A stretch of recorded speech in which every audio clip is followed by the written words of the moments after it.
Hi there, and welcome to my new video series, How I Get Published in 2020.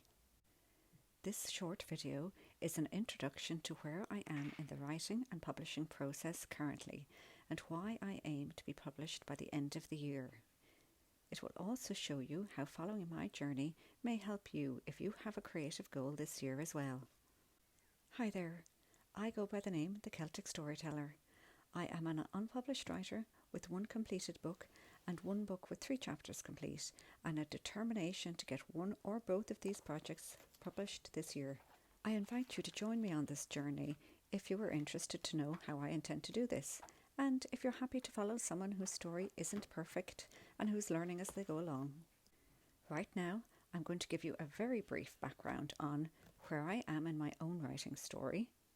I will share a little bit of how following my love of tarot reading has given me the courage to move forward to get published this year.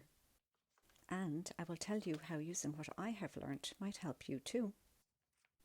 In future videos in this series, I'm going to share my journey with you along with any useful tips and any creative methods to writing and getting published that I can think of.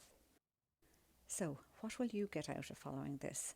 Well, at best, some of the things I'm doing will probably help you as well in whatever creative goal you're aiming for. And at worst, if something isn't working for me, at least you'll know what to avoid. So, where am I in my own writing story? Well, here is my finished book, which I will use during this series as a practical example of a writer's experience with the submission process after finishing a book. I am so happy that I completed this book. I really love it. And here it is in a box on my desk, not published. So let me tell you very quickly what I have done with it since I finished it in August 2018. Now, it took 10 years from conception, by the way, but that's too long a story for this video. That August, I had made 3 submissions, 2 to publishers and 1 to an agent. I didn't expect to hear back quickly, but as the months passed, I was not making any move to submit to other publishers. Now, one of the reasons is that life got in the way, but I had 2 other issues. One was that submitting 10 years' work to someone I have never met before takes courage and trust and is very difficult, even if they're a well-known publisher. The second issue is, even when I was ready to continue submitting my book, there are a very limited number of publishers taking submissions anyway, and if they are, they have restrictions on the type of work they are accepting. If there are any writers listening, I would be willing to guess that there are a number of you out there who have faced similar problems. So, what was my next step while waiting for the publishers or agents to call? Nothing. At least nothing with this book. So I started another book, which I'm 3 chapters into. During this series, I will use this second book as a practical example of a writer's journey to completing a shortish book and to self-publishing. This newer book doesn't have the same investment of time and emotion as my first book, so I don't have the same strong desire for this to be, and I'm going to use the term loosely, good enough for a publisher to publish it. So I'm happy to self-publish this particular book, and I'll be learning a lot about the self-publishing process, which I will share with you as I go along.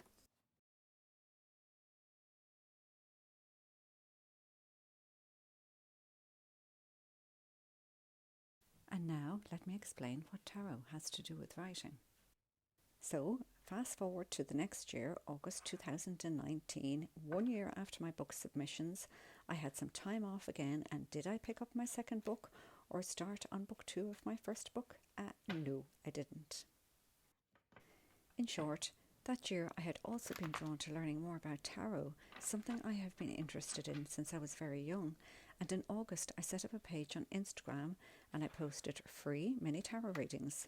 This has all been a really enjoyable experience and one which I'm going to continue. But you probably want to know, how has tarot given me the courage to move forward to getting published this year, and how has what I have learned going to help you? Well, somehow by the end of last year, I realised that no matter how easy and enjoyable I was finding it to create tarot-related content for Instagram, it wouldn't completely satisfy me creatively in the long run. In the long run, writing is my main thing, my main creative passion, and suddenly I was ready to just get over the line from writer to published writer. Now, by allowing myself to follow this tarot-y creative tangent to writing gifted me with a number of things, but the two main ones are: it allowed me to find an outlet for my creative mind while teaching me about balance, about listening to my inner voice, and about spirituality. It will continue to be a way for me to keep my creative mind active and the door to my subconscious and to my imagination wide open. And I mean wide open. I have been full of so many creative ideas since starting my Instagram account. It has been fantastic.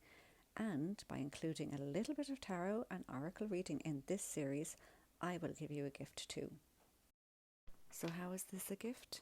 Well, let me explain very quickly. Simply put, tarot cards have pictures on them which will trigger your imagination. The meanings behind these cards will trigger your own subconscious understanding of the situations behind the meanings where they relate to your own experiences. So these pictures and meanings are stories, and these stories will help you look at your own story from a different perspective. Think of it as cross-training for your mind. So just like a boxer or a rugby player might include ballet or Pilates in their training to improve and strengthen their bodies in order to improve and strengthen their performance, I will include a little bit of tarot and oracle cards in my videos to feed your imagination, to help to open up your subconscious knowledge bank and therefore improve your writing performance. If you are on a quest for creative inspiration, then I hope you will find it here. I'd love to share with you what I can to help you on your creative journey. Now, the second and more obvious thing I was gifted with was the realization that I work better with small chunks of tasks and a regular public deadline. So posting 6 days a week to Instagram meant I always had a deadline and a relatively small amount of text to create. I was busy, but I found I had the time to do this when by comparison I hadn't previously found the time to write my book, even though my other commitments hadn't changed. So for Instagram I was working the hours that I would have otherwise said I didn't have when my project was a very, very, very, very, very long book with no deadlines. I know this isn't new information for anyone, that small tasks with regular deadlines are easier to manage, but I was seeing this working for myself and it has helped to wake me up to what I can achieve. I suppose that is why when I had my usual sleepless nights when the idea for this series entered my head, instead of deciding I shouldn't do it, as it would take time away from writing, I've decided to go ahead. Lastly, while this may be creatively good for me and force me to follow through on getting published, I also genuinely hope it helps any of you out there taking a similar creative journey. For instance, look at the two cards I pulled during this video. The first is from the Rider-Waite-Smith deck and is the Six of Cups. This is one of my favourite cards to see in a romantic reading.